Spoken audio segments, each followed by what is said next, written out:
ఒక్క విమాన ప్రమాదం టోటల్ వ్యవస్థని పానిక్ చేసి పడేస్తుంది. మొన్నటి విమాన ప్రమాదం తర్వాత ఇప్పటిదాకా బయలుదేరి మధ్యలో ఆగినయి గానీ, లేదంటే ఏదో ఒక లోపం పేరుతో ఆగినటువంటివి గానీ, కనీసం ఒక 50-60 దాకా ఉంటాయి.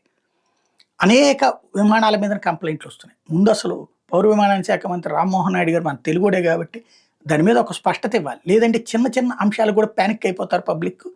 దాంతో పాటుగా అవి విమానాలు వెనక్కొస్తున్నాయంటే టోటల్ విమానయానం మీదనే భయమేసే పరిస్థితి సృష్టిస్తున్నారు. కాబట్టి ఆల్టర్‌నేటివ్ లేదు కాబట్టి ప్రస్తుతానికి బతికేస్తున్నాం. తాజాగా చూస్తే ఢిల్లీ నుంచి వియత్నాంలోని హోచిమన్ సిటీకి వెళ్లాల్సిన ఎయిర్ ఇండియా విమానం టేకాఫ్ అయిన కాసేపటికి ముంజాగ్రత్త చర్యలో భాగంగా వెనక్కొచ్చేసింది.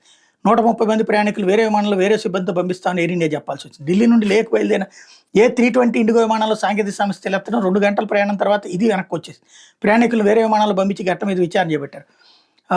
ఇది ఇంకో వైపున ఇవాళ కూడా మళ్ళీ ఇంకొక విమానం అర్జెంటుగా వెనక్కొచ్చి దిగాల్సినటువంటి పరిస్థితి వచ్చింది ఎయిర్ ఇండియా వాళ్ళకి. అసలు ఏం జరుగుతోంది? విమానాల్లో లోపాలు ఫస్ట్ నుంచి ఉంటే ఇప్పటిదాకా కవర్ చేస్తున్నారా? లేకపోతే ఇప్పుడే లోపాలు బయటపడుతున్నాయా? ఈ లోపాలకు కారణం ఎవరు? యాజమాన్యమా? టెక్నికల్ సిబ్బందా? ఏంటి అన్నటువంటి స్పష్టత ఇవ్వాల్సిన అవసరం అయితే ఉంది.